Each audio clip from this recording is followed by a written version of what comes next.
Привет, девчонки! Сегодня суббота. Моя сестра рано утром уехала с мужем, и я везу маму к ней за город. Там нужно покормить хозяйство, да она и останется там, пока они не приедут. У нас там снова вылупились цыплята, сейчас приедем, я вам покажу. Кто-то из вас узнает, что это за деревья? Это плантация лесных орешков. Вот они, наши цыплята. Мама им насыпала корм, и еще она им каждый день дает вареные яйца. Измельчает им на кусочки, и они довольны и клюют. Она им в серединку положила камень, чтобы курица не рассыпала корм. Видите, как она делает? Смотрите на этого, он с голой шейкой. У нас пару штук на этот раз с голой шейкой. Такие прикольные. Мне так нравятся эти серенькие, такие симпатичные, такой цвет красивый. Смотрите, я вам покажу поближе. И покажи всем твою шейку голую. Какой ты красивый. А? Красивый? Сейчас я тебя отпущу. Красавчик. Красавчик. Красавчик. Мама отпустила всех курочек поклевать травку, а мы сели с Пиксель на солнышке рядом и наблюдали за ней. Сегодня такой прохладный ветерок. Девочка. Девочка. Пиксуля. Малышка, какая ты у нас хорошенькая, да? Хорошая девочка.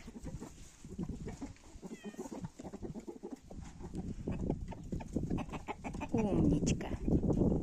Ты наша умничка. Да? Ты наша умничка. Что мама делает? Кормит курочек? Мама кормит курочек? А мы сидим, наблюдаем, да, Пикси? Да? Тебе нравится, когда я тебя глажу? Классно, да? На солнышке у нас тут. Классно. Классно. Да? Хорошая девочка. Наша умничка. Хозяюшка. Хозяюшка. Присела на солнышке и так расслабилась, даже вставать не хочется. Чего тут у Анжелки нет? Собака, 4 кота, еще одна кошечка чужая к ней всегда приходит. Постоянно тут у нее. Еще и беременная. Когда родит, я вам обязательно покажу маленьких котят. А еще тут кто появился? Крольчиха. Анжелка хочет еще развести кроликов. Мама ей насыпала травки. Смотрите, как она ест. Ой, как вкусно! Ай, как вкусно! Свежая травка.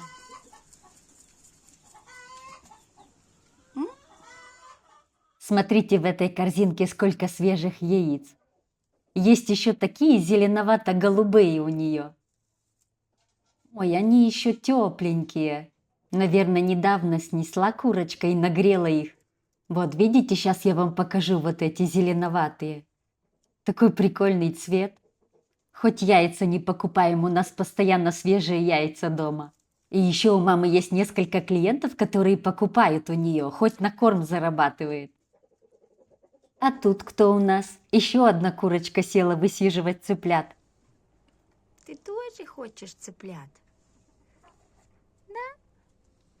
Ты тоже села, хочешь цыпляток? Эй, ты такая спокойная. Ты тоже хочешь деток? Да? Еще у нас будут цыплятки.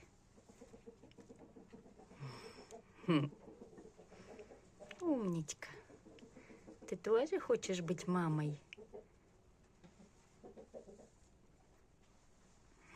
Такая спокойная. Совсем не нервничает. Да. Еще нам цыплятки будут. Еще у нас будут малыши. А тут кто сел в корзинку? Еще одно яичко у нас будет?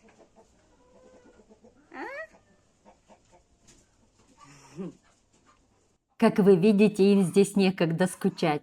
И огород большой, и цветов много.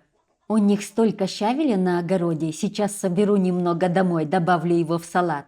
С тех пор, как мы живем в Италии, научились у итальянцев есть очень много разной зелени. Уже без овощей и зелени никуда. Наверное, поэтому итальянцы выглядят моложе своих лет. Едят постоянно оливковое масло и очень много зелени. И питаются они по расписанию, у них вся жизнь по расписанию. К этому пришлось немного привыкать. Знаете, девчонки, я еще никогда в жизни не варила щи. Нужно научиться. Смотрите, собрала хороший пучок щавеля. Лучше собирать молоденькие листочки для салата. И еще собрала пучок рукколы, мы тоже ее очень любим. А вот редиска что-то плохо пошла в этом году. А сейчас пойдемте, я вам покажу Анжелкины цветы. Они давно уже у нее цветут. Эти, смотрите, какого красивого цвета. Такой яркий цвет. И вот эти розы мне очень нравятся. Они с краешку красноватые, а внутри желтые. Очень красивые. Такой ветер поднялся. Бьянка, ты куда залезла? Ай, девочка, сегодня ветерок у нас, да? Прохладненько немножко. Умничка. Пиксель, хорошенькая. Наша собачка. Наша собачка. Да? Ты хорошенькая девочка. Наша собачка. А ирисы у нее какие двухцветные. Если честно, я еще такие не видела. Такие нежненькие. А смотрите, я вам обещала показать, как цветут алоэ. Такие прикольные цветочки, такие необычные. Еще вот такой сорт роз у нее есть. Чего у нее тут только нет.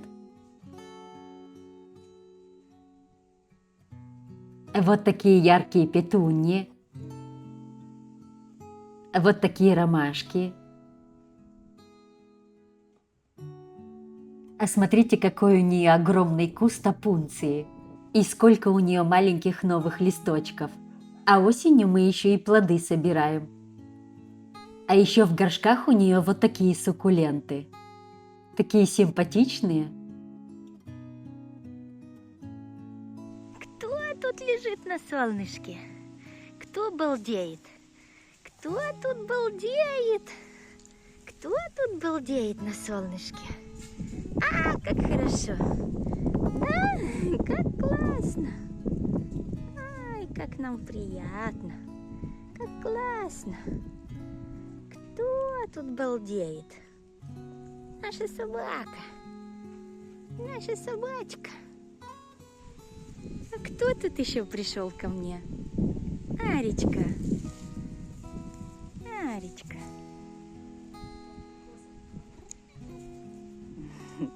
Посмотрите уже, как вырос кустарник эвкалипта. Я надеюсь, ветер его сегодня не сломает. Еще тут у нее немного мяты растет. Сейчас соберу небольшой пучок для дома. Будем пить чай с мятой. И я уже дома. Смотрите, ветер какие тучи нам пригнал, как поменялась погода. Сегодня в нашем городке праздник цветов. В 2 шагах от моего дома на центральной площади все украсили цветочными коврами. Хочу пойти вам показать, я надеюсь, не пойдет дождь. Одела легкую курточку с капюшоном. Сумку я с собой не взяла, только телефон, так что и зонта у меня нет. Это тут совсем близко, сейчас я вам покажу. Вот видите, для образца оставили рисунок рядом. Вот такой же рисунок был выполнен на асфальте разными природными материалами. Итальянцы их называют цветочными коврами. Видите, как красиво? Представляете, какой это кропотливый труд? Тут играла живая музыка, но мне пришлось убрать звук.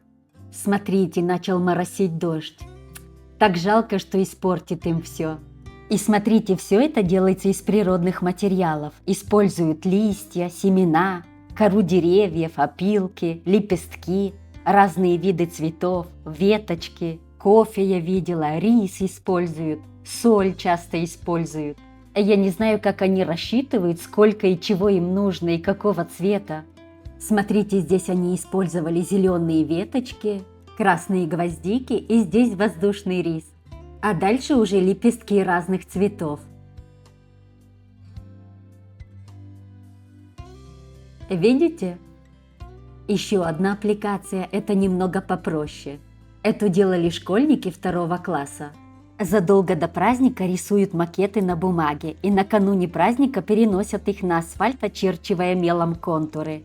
И эту подготовили школьники 2 класса. Это немного посложнее. Слышно вам, как моросит дождик? Я надела капюшон, но все равно хочу вам все показать. А это уже делали ребята постарше. Знаете, сколько людей участвует в этом процессе? Еще один из ответственных моментов, когда собирают все растения, все цветы, и потом тысячи волонтеров собираются вместе, чтобы вручную очистить бутоны, и потом рассортировать лепестки сотен тысяч цветов. Это, смотрите, какой красивый рисунок. Так жалко, что дождь им все портит.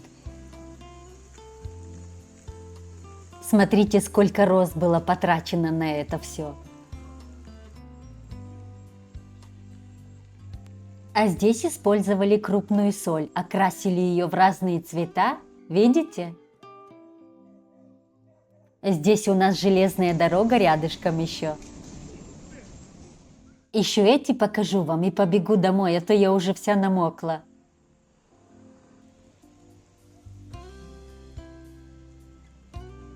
Смотрите, какой дождь идет. Хорошо, что я тут близко живу.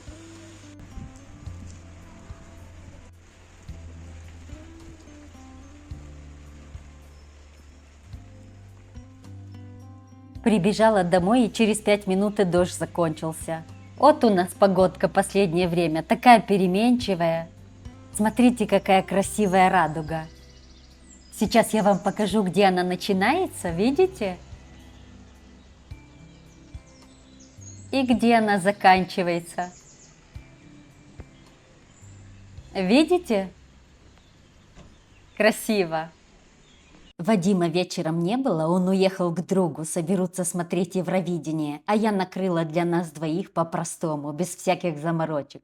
Просто плейсматы и все. Джампьеро купил пиццу, сейчас поужинаем с ним вместе. Отправлю пиццу с 4 сырами в духовку и затем выложу сверху тунец. Я почему-то не люблю тунец в горячем виде, я потом его добавляю.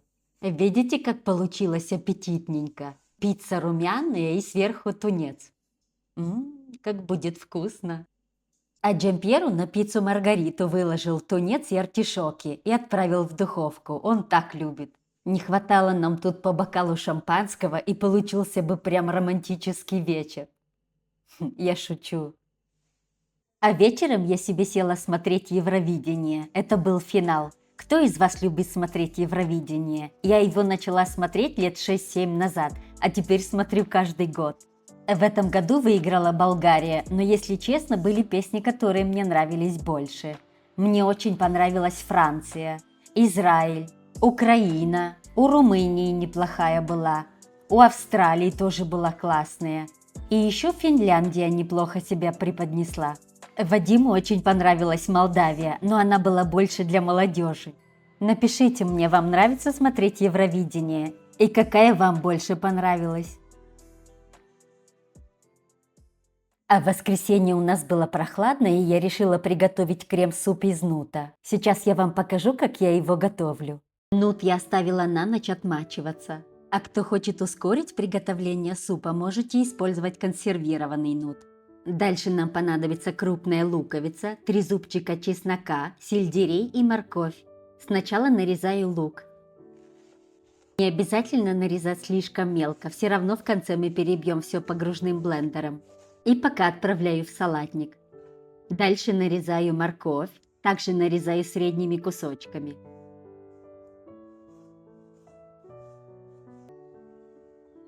Также нарезаю и сельдерей. И чеснок. Я не буду добавлять, но при желании можно добавить и картофель.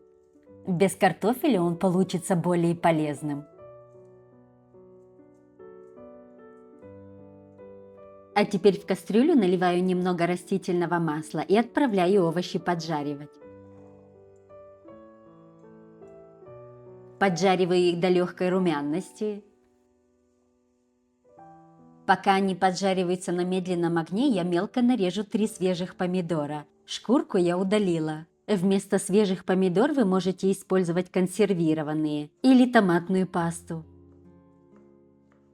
После того, как овощи хорошенько поджарились, добавляем эти нарезанные помидоры. И немного тушим их вместе. Потушили, а теперь берем нут и добавляем к овощам. Перемешиваем хорошенько и заливаем водой. Пока я их варила, я еще добавляла немного водички несколько раз. А теперь добавляем соли по вкусу, немного овощной приправы. Еще я добавлю вот такой микс разных перцев.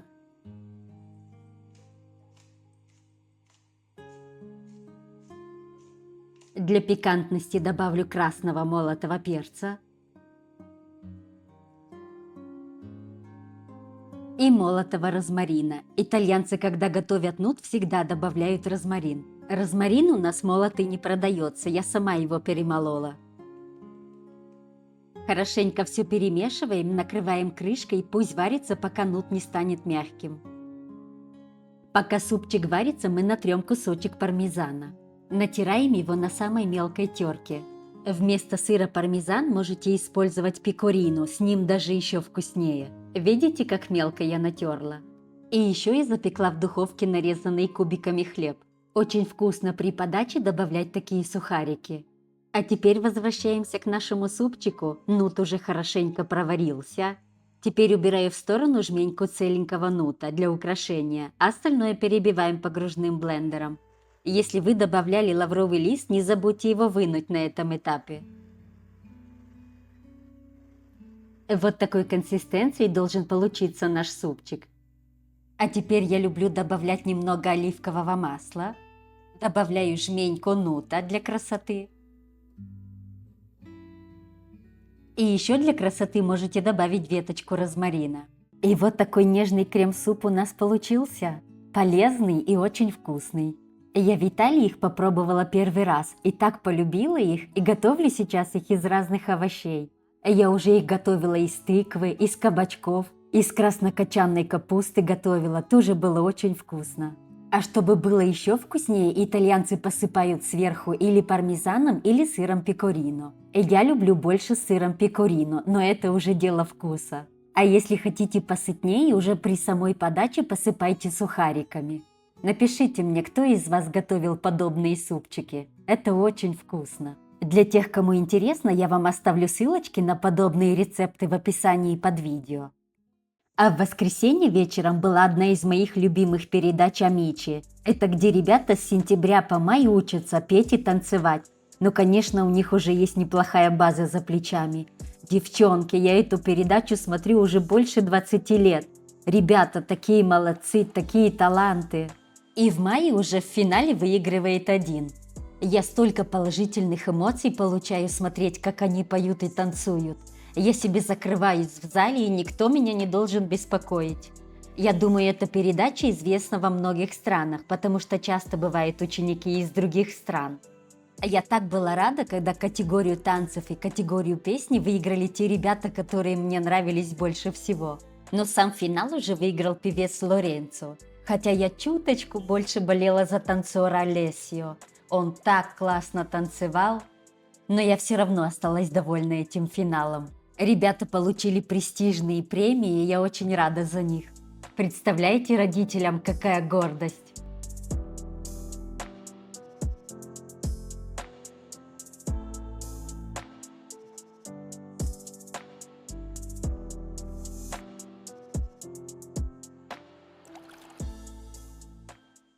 Ну ладно, девчата, на этом я с вами прощаюсь. Увидимся в следующем видео. До скорой встречи!